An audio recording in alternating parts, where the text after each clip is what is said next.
Ishigami is easily the best character of Kaguya-sama, and that's hard to say, because Fujiwara is an amazing character. Like, let's look at last episode, and how she just looked at Miyuki's like, that's my boy out there, he's doing good, he's doing God's work, he's really good at, volleyball. Fujiwara as a character, she's become very iconic, a part of Kaguya-sama. I dare say she's better than the main two, but Ishigami, we waited 6 episodes to finally have the main character introduced, because boy oh boy, every scene he was in was freaking hilarious. Like, can we talk about what he said at the end of this episode? He's like, I gotta go home now, I got Stockholm Syndrome, I need to handle it. And then you have Miyuki's like, okay, go, you be okay and all that. I'm just like, bro, like, just the way his character is, the way he's just so scared. I was dying. Like, I love how the whole reason, like, he wanted to leave was because of Kaguya, but the whole reason he wants to stay is because of Kaguya, and I'm just like, wow, this man is literally trapped in a loop. He's not getting out. He's in hell. He's in literal hell, and I feel bad for the man because he's bullied. He's definitely bullied by Kaguya, and even Fujiwara to some extent, which, by the way, oh my god, that was so brutal.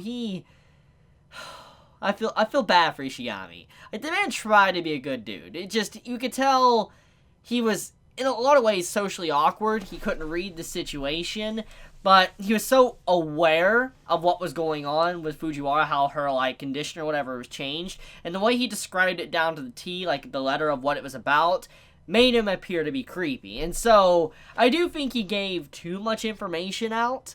But even then, though, I feel bad for the man, because he honestly was trying to give a compliment to Fujiwara and say, like, hey, you smell good today, I'm really happy now, you must have changed it, and just, like, seeing her reactions, like, oh, that's creepy and all that, and he's like, I just want to die and all that, and I felt bad, because, literally, it's kind of like the opposite of what would have happened if Miyuki would have said something to Kaguya, which, let's talk about that.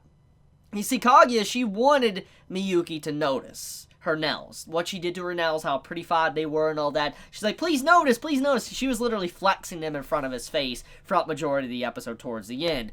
And obviously he noticed, but he just didn't say anything until literally the final moment of the episode.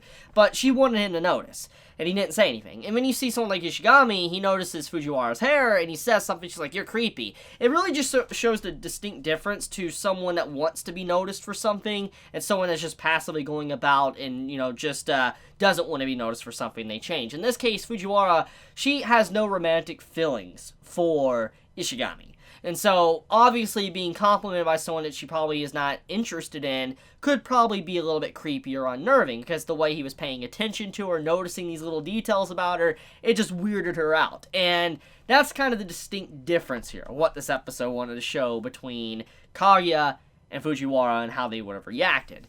Now, by the way, getting back on Ishigami, his character, what makes him just so good is that literally at the beginning of this episode, this man, he's looking like all hardcore and all that, he has this resolve, this determination. He comes into the office and, you're like, who is this? A part of the student council. He's like, I want to resign. And I'm like, wait, whoa, that's a quick, dismissal, like the man's just getting out of the series, and then you find out the reason why is because of Kaguya, and you don't really know exactly why, but if you have been watching the anime, it's kind of obvious. Kaguya, she does have a way about her to where she gives off this eye, this look towards people, and she can even give it off to Miyuki to where she literally wants to, kill ya. And I can see why Ishigami would get really scared. And even though we haven't seen him much, it's probably the reason why we haven't seen him much is because Kaguya scared him so much, he just remains hidden in the student council.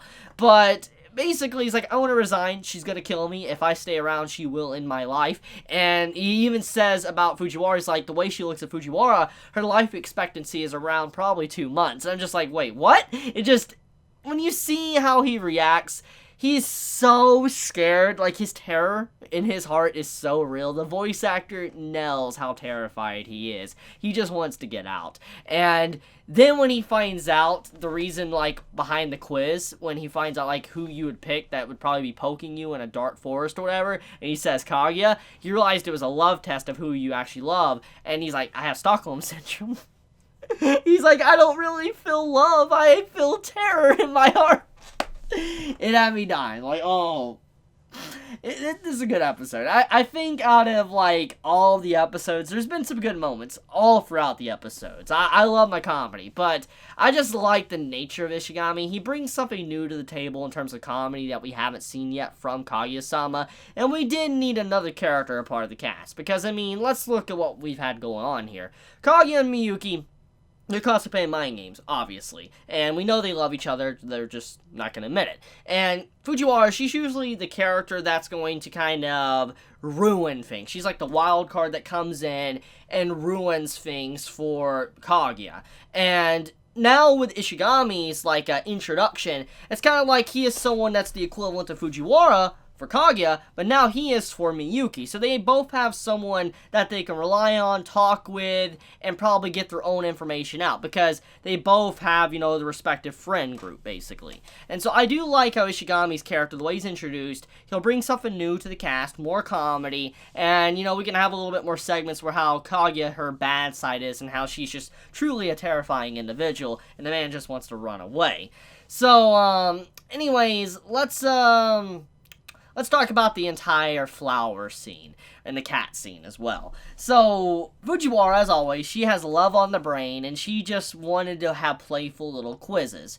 And she found out that depending on how many cats you think were in a cage is how many children you want to have. And so, obviously, Miyuki not knowing, he's like 9 cats, and Kaguya's like, wait a minute, he wants 9 children? She's like, I could stock up a basketball team or a baseball team, my bad. And I'm just like, oh my god. Like, she was just thinking about all the difficulties in her future, because she wants to be with that boy, and if he wants 9 children, oh my god. Like, I feel bad for her. Kaguya is a small girl as well, so she's got quite the future ahead of her. But jokes aside, though, then the flower scene, that was extremely adorable. It was more adorable than it should have been, because when the entire scene shows that, like, he wants the entire field of flowers since it's free, and Fujiwara's like, oh, that's what a poor person would do or whatever, and all the flowers are grabbed into, like, a dump truck and dumped on Kaguya. It's a very simplistic scene, the animation and everything in that moment, but it's so adorable, because Kaguya's just like, he would get me an entire field of flowers and dump them on top of me. She's like, that is precious, and that's what I was thinking too, like, that's just a precious thought to think about, and I love this series for that. I just love how cutesy it can be, and, you know, even though every single episode in some way could slightly feel episodic and some ways the same, it's still different enough to where I am not bored, because at this point in time, when I'm usually watching a series that's kind of based around comedy, I usually, you know, kind of get a little bit bored with it, or I just don't continue to talk about it. But Kaguya seems to be a little bit different in terms of story-wise. It's just, I don't know, something about it in terms of the way it's presented is very different. It might be just because the animators are just going, you know, all above and beyond just to make this a good anime adaptation. I've heard from manga readers that this truly is a brilliant anime adaptation, and that can be said for a lot of anime from this anime season, Winter of Anime 2019. But okay, one thing I want to talk about is the maid girl, the one that's working underneath Kaguya. It's a very quick, simple scene, but I like how Kaguya, she got her poor maid to put Fujiwara's, like, face on, like a mask of Fujiwara on her face, and you see how there's like a round table of different faces and stuff. No one was living until you saw, I think her name is Hayasaki or whatever. It's the maid girl with the blonde hair, and you just see how she has Fujiwara's face on, and she's supposed to act like Fujiwara. I'm like, this poor girl. She's so like, she's so serious, and then Kaguya is bringing into her mess, like her mess onto her, and I'm just like, Poor girl, she does not deserve this at all. I feel really bad for her, and I do hope she gets a little bit more time to shine in this series. Like, I hope she's not just a character that's behind the scenes, just, you know, Kaguya's talking with. I do hope that maybe she might interact with Miyuki and Ishigami, Fujiwara. I'd like to see more of that if the series does get to that point. I know this is an ongoing series, but I would like more of the character, and hopefully she does have a role in the story besides just what she's been doing.